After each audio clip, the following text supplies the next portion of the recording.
It starts with a hallway that has always meant one thing: sacred privacy. In this dramatized story world, a quiet move is already underway. Boxes, staff, a schedule shifted without explanation. Then, 2 minutes ago, Catherine and William stop it. Not in public. Not with drama. With a single command that freezes the palace machine mid-motion. Because Camilla isn't just moving rooms, she's attempting to move into the Queen's private wing. And that wing isn't real estate. It's legacy. Before we go deeper into what this really means for the royal family, make sure to subscribe so you don't miss a single update. The first warning isn't loud. It's procedural. Staff receive unusual instructions that bypass normal household channels, the kind of directives that arrive without context and expect obedience without questions. A timetable shifts. A corridor becomes restricted without an official announcement. People who normally move freely start glancing over their shoulders, because in a palace, silence isn't calm, it's coordination. And when coordination feels rushed, it usually means someone is trying to complete a move before the right person notices. Catherine senses something wrong before anyone says it aloud. Not because she's paranoid, but because she knows how the palace breathes when it's hiding something. There's a particular tension in the air when staff are told to treat an action as normal while their eyes scream that it isn't. She sees the careful politeness that signals fear. She sees the forced efficiency that signals urgency. And she feels the old boundary being approached, the one everyone pretends doesn't exist because naming it would acknowledge how sacred it truly is. Then, the key access detail surfaces, and the entire situation stops looking like a misunderstanding. A key card. A code, a permission that should only exist if someone with authority approved it. That single detail makes the move feel pre-authorized, not improvised, and that is what turns Catherine's concern into alarm. Because if access is already granted, the palace isn't watching someone attempt to move. The palace is watching a move that is already underway, one that expects to succeed. William reacts like this isn't preference, it's an institutional breach. His response isn't emotional noise. It's controlled gravity. In this story world, he doesn't argue about comfort or convenience. He challenges the premise itself. He treats the wing like a line that cannot be crossed without consequences, because that wing is framed as emotionally untouchable, almost ceremonial in silence. It represents restraint, continuity, the unspoken code that certain spaces are never reassigned, no matter who holds what title. And the moment that line is approached, William understands what it would look like to the world: replacement. The palace machine hesitates, because the palace is built to keep moving. It is trained to adapt, to flow around obstacles, to complete tasks smoothly so no one can see the friction. But friction is exactly what Catherine and William create with one command. Not a public confrontation. Not a dramatic showdown. Just a clean stop that forces everyone to look at what they're doing and ask why they're doing it. In that frozen moment, the staff's faces become the real story relief in some, fear in others, confusion in those who were following orders without being told the purpose. And then the cliffhanger arrives, low and lethal, from an aide who looks like they wish they could swallow the words back down. She believes the wing is hers now. The sentence lands like a crack in glass, because it doesn't sound like a rumor. It sounds like certainty. It sounds like a belief that has been nurtured, promised, reinforced either by someone in the system or by the quiet logic of rank. And if Camilla believes it's hers, that means she believes someone gave her the right. Catherine feels the emotional weight collide with the political reality. This isn't just about space. It's about memory. It's about whether the Queen's imprint can be treated like a removable layer, whether sacred privacy can be repurposed into status. And as the palace tries to smooth over the moment, to make it look like routine logistics that briefly paused, Catherine sees the truth. The system is already preparing its explanation. The palace is already assembling a story that makes this feel harmless. Because harmless is what keeps the public quiet. Harmless is what keeps the future stable. But Catherine also knows that if the palace needs a harmless story, it's because the truth is dangerous. William's presence tightens the room further, because he isn't just stopping a move. He's signaling that the future line of the monarchy is willing to challenge the present arrangement when legacy is threatened. And that is exactly the kind of internal tension the palace hates most: authority meeting authority, in a space that cannot tolerate visible conflict. The staff can feel it. The corridors can feel it. Even the silence feels heavier, like the building itself is holding its breath. And as the palace scrambles to pretend it was all routine, one question hits like a blade: who approved Camilla's access to a wing that was never meant to be touched? In this fictional expose, Camilla doesn't describe the move as ambition. She describes it as order being restored, a natural adjustment, a queen stepping into a space that belongs to the role. But in royal life, nothing is natural when it changes the architecture of power. And the moment she frames the wing as her right, the palace hears the real message. She isn't requesting a room, she's rewriting rank. In this dramatized story world, Camilla's camp moves quickly to frame the attempt as protocol, not desire. They avoid words like move and upgrade. They use words like alignment, transition, efficiency. They position it as quiet modernization, an administrative shuffle meant to reduce confusion, tidy routines, and restore order. But everyone inside the palace understands what those words are really doing. They are trying to make a power grab sound like housekeeping. Because if it sounds like housekeeping, the public won't look too closely. And if the public doesn't look closely, the new reality can settle before anyone has the strength to challenge it. Catherine's allies interpret it as a deliberate provocation, not because they believe Camilla wants to desecrate memory for sport, but because they know how status is signalled in royal life. Space is messaging. Proximity is messaging. And the Queen's private wing is not just a location, it's a statement about who belongs at the centre of the institution's most sacred silence. So when Camilla frames the wing as her right, it doesn't land as confidence, it lands as replacement. William senses the optics instantly, and in this story world his thought is brutal in its simplicity. This looks like replacement. Not in a sentimental way, in a structural way. The kind of move that rewrites the visual hierarchy without needing a single public announcement. A senior courtier hints the move was planned for months, and that hint shifts the story from tense to terrifying. Because planning means intent. Planning means this wasn't an impulsive decision made in a moment of emotion. Planning means the palace machine was already being shaped to accept its staff coached, schedules prepared, permissions arranged. Which makes Catherine and William's sudden stop feel even more disruptive, because they didn't just halt a move. They interrupted a plan designed to look inevitable. Then the paper appears, and it's the most chilling detail of all.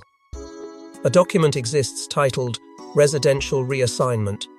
The phrase is sterile, bureaucratic, harmless, looking exactly what you would name a plan if you wanted it to slip through the system without triggering outrage.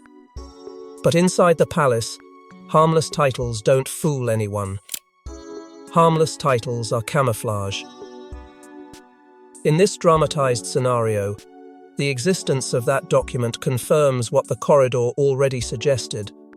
This wasn't about comfort, it was about leverage: who controls access, who controls symbolism, who quietly becomes the center of gravity. But the deeper the reassignment plan goes, the more unsettling the implication becomes. This wasn't about comfort, it was about control. In this dramatized story world, the Queen's private wing isn't just private, it's protected by decades of unspoken rules. It holds routines no one dares imitate, spaces no one dares claim, and a silence that feels like authority even after the door closes. That's why Catherine's reaction is visceral. Because crossing into that wing isn't moving furniture, it's moving memory. And memory, inside a monarchy can turn into war.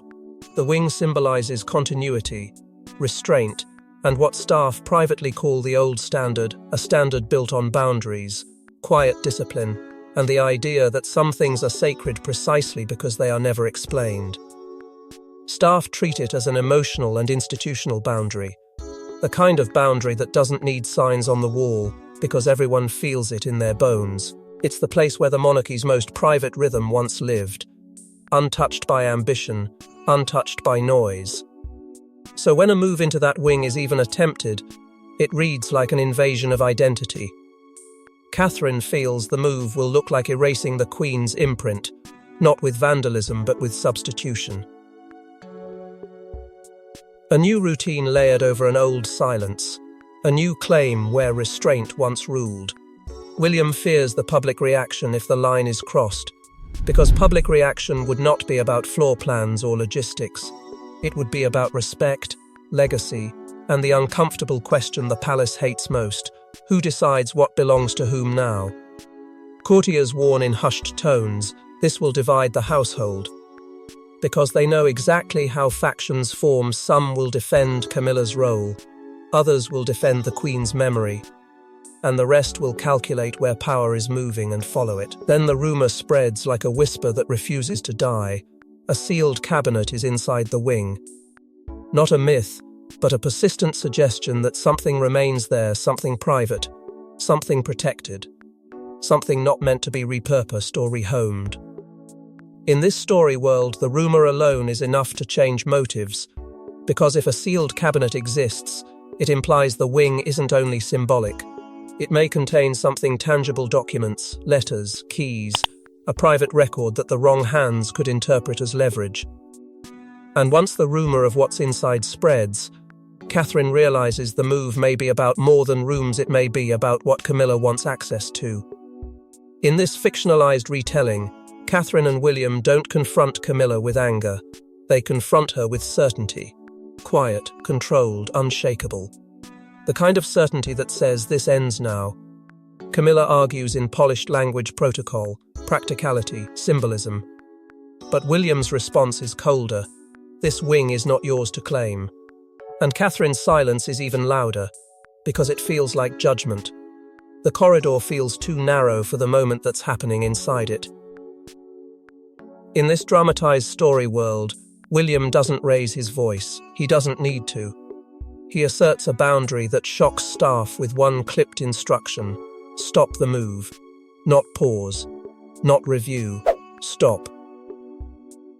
And that single word is like a hand on the throat of the palace machine, because the palace machine is built to keep moving.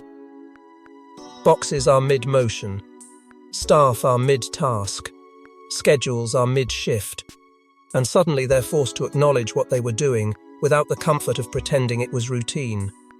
Camilla's calm masks irritation because she hates being blocked, especially by the very people the palace expects to be careful, polite, and endlessly accommodating.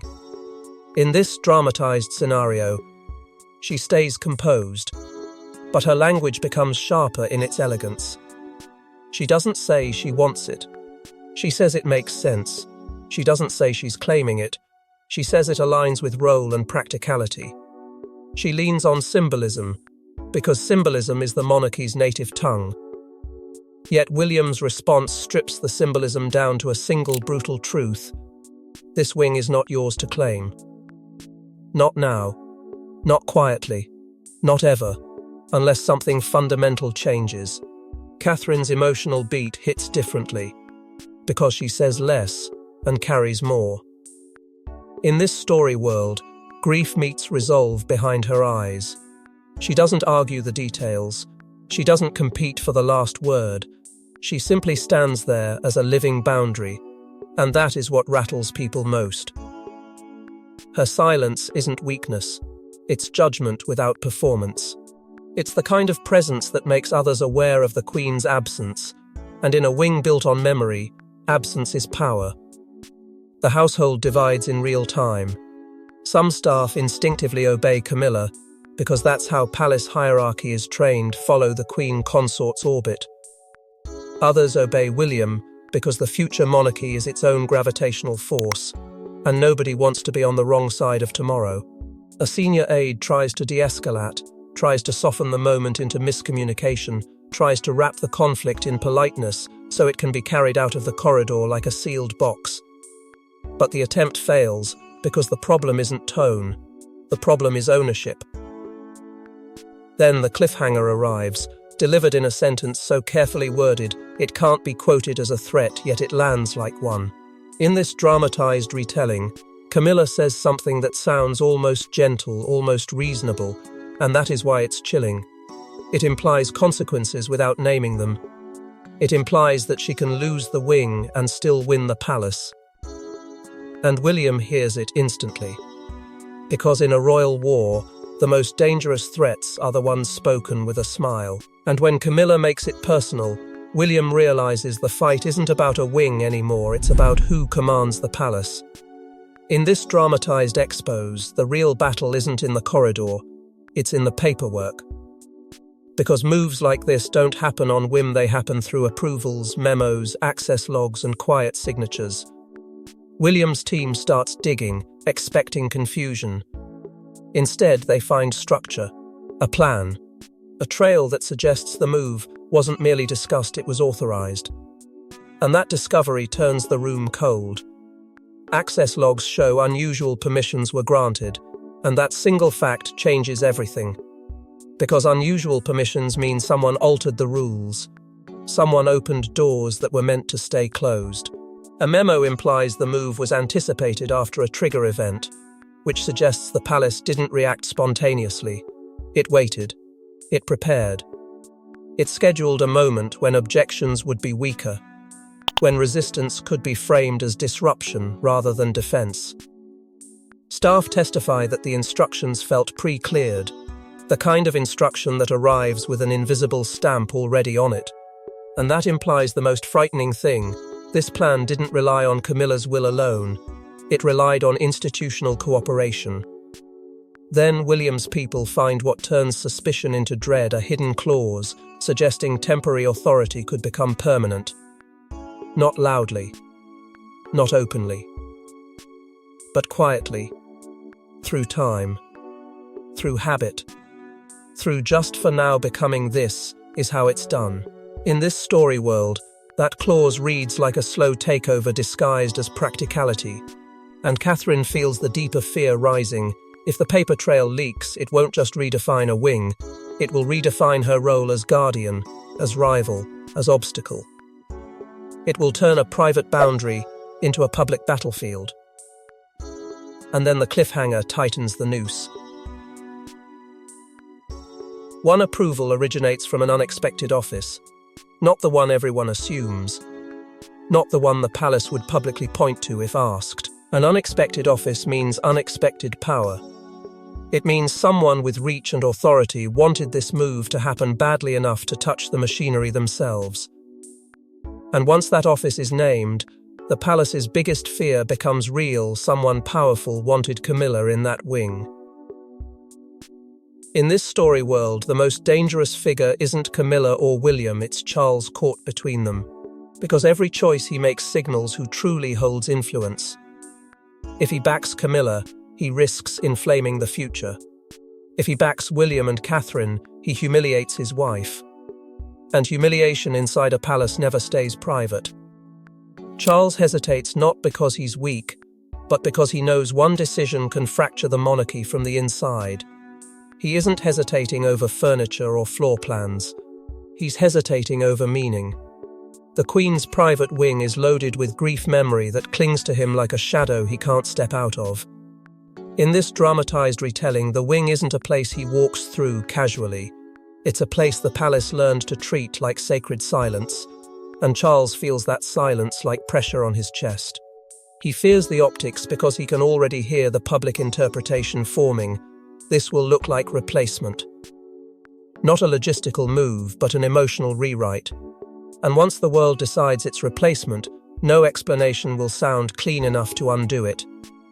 But he also fears domestic backlash, because Camilla will not forget.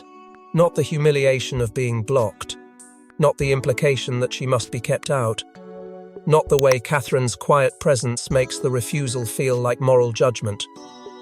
Advisors split around him instantly, one camp insisting he must protect the Queen Consort's authority, the other warning that protecting her in this moment risks damaging the future monarchy. And in the middle of all that noise, Catherine's presence becomes moral pressure in silence.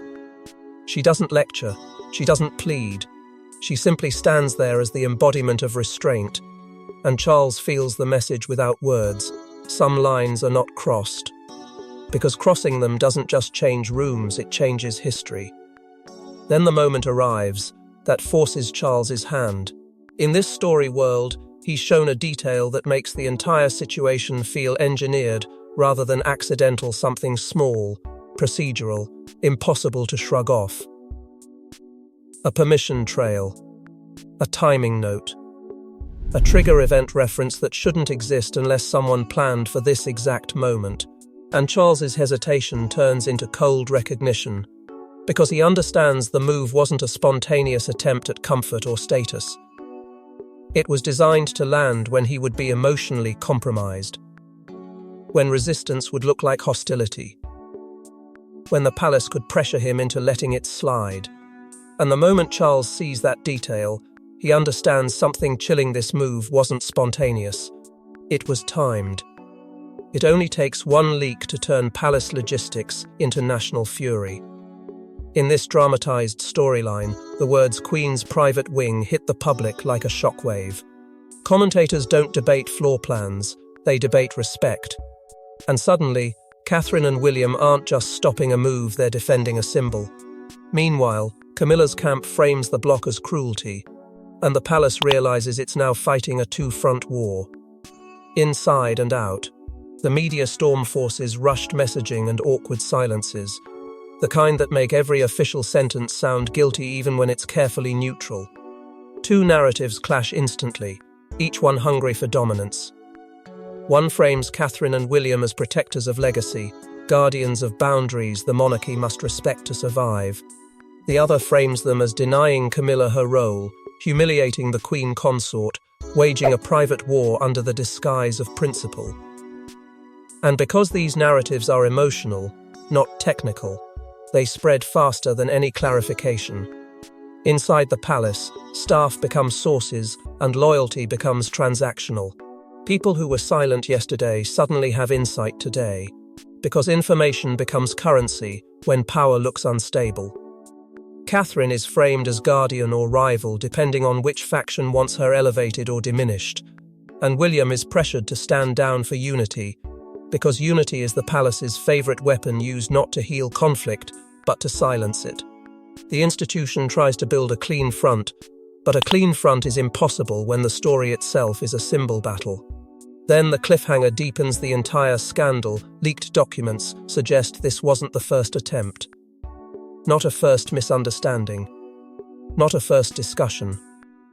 A first attempt, and that single implication transforms the narrative from a one-time clash into a pattern, an obsession with entry, access, and claim. Suddenly the public isn't asking, why did this happen?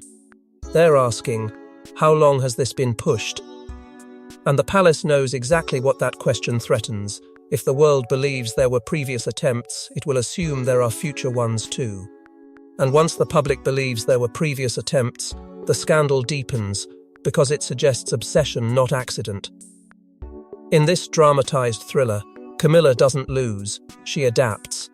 If she can't take the wing, she takes something else: access, influence, narrative control. Meetings shift. Invitations change. Friendly corridors turn cold. Catherine feels it first. The palace is rearranging around her like a warning. Because Camilla knows the oldest rule of royal warfare: if you can't win the room, win the system that decides who enters it. The shift doesn't arrive as a shouting match. It arrives as absence. In this story world, Camilla's camp consolidates allies and tightens information flow so subtly that it almost looks like routine housekeeping. But Catherine notices the pattern immediately. Certain updates stop reaching her first. Certain meetings are rescheduled without her input. Certain briefings feel strangely incomplete, like pages have been removed before they reach her hands. It's not chaotic revenge. It's surgical management turning access into a leash and silence into a knife. A subtle campaign begins to paint Catherine as overstepping, not in the tabloids first, but inside the building where whispers do the real work. The phrasing is always polite, always concerned, always framed as caution. She's emotional, she's protective, she's making it personal. In this dramatized storyline, those words are chosen for one reason: to turn principle into ego and to make Catherine look like the problem rather than the boundary she defended. The palace doesn't need to prove she's wrong, it only needs to make her feel isolated. William faces internal pushback from courtiers who fear precedent more than they fear conflict. Some of them warn him quietly that stopping a queen consort sets a dangerous tone. Others imply that unity matters more than memory. And the pressure intensifies because the palace hates visible fractures. It prefers fractures that happen quietly, behind doors, where they can be edited into something called stability. William doubles down on boundaries anyway. But the cost becomes clear. Every boundary he draws becomes another excuse for Camilla's camp to claim the future is being held hostage. Charles is pressured to restore balance publicly, because balance is the word used when one side wants power back without admitting they tried to take too much. In this story world, advisors tell him he must smooth the narrative, present unity, calm the public. But restore balance really means correct the humiliation. Make it look like Camilla wasn't blocked. Make it look like Catherine and William didn't win. And somewhere in the middle of those discussions, a private ultimatum is implied, never written, never spoken loudly, but felt in every rearranged meeting: stop humiliating me. The palace doesn't say it to Catherine directly. It says it through temperature, through access, through who gets invited and who gets left waiting. Then the story sharpens into something chilling, because Camilla gains leverage tied to the sealed cabinet rumour. In this dramatized scenario, the rumour becomes a key and object of fear, curiosity, and potential bargaining. Suddenly, the whisper of what might be inside that wing isn't just gossip, it's leverage. Something that can be used to negotiate, threaten, or control the next move. Catherine can feel it in the way conversations avoid certain topics, in the way people become careful around her, as if they're protecting her from knowledge or protecting themselves from what she might learn. And when that leverage appears, Catherine realizes the wing was never the prize, it was the doorway. In the aftermath, nothing explodes on the surface because palaces rarely explode. They rearrange. Access changes quietly. Smiles turn colder. And Catherine realizes the cruelest truth. Stopping the move didn't end the conflict, it exposed it. Because once a private wing becomes a battlefield, the monarchy starts looking less like destiny and more like strategy. And strategy always demands a winner. The household hardens into factions, and trust fractures deepen in the quiet ways that hurt the most. You can still see polite greetings, still hear careful courtesy, but the warmth is gone. People begin choosing sides without saying they've chosen. Camilla's influence shifts to quieter channels, away from obvious displays and toward the hidden systems that decide who knows what and when. William's boundaries hold, but the pressure intensifies because every day he holds the line becomes another day the palace's internal machine must adapt around it. Catherine's public image becomes a contested symbol, guardian to some, rival to others, depending on who benefits from which story. And the palace, terrified of public perception, tries to frame the entire conflict as logistics while its internal behavior screams war.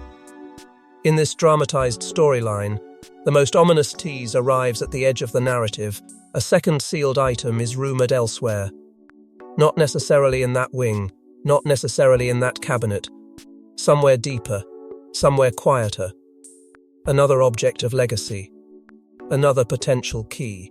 Another reason for someone to push too hard, too fast, at the wrong moment. And the end question hangs in the air like a shadow that won't leave. Who benefits most from the palace dividing now? Because division isn't always an accident. Sometimes it's a tool. Sometimes it's the point. And if you think this ends with a blocked move, wait, because the next attempt won't be about rooms. It'll be about who gets erased. Thanks for watching. Please don't forget to like and subscribe, and we will see you in next one.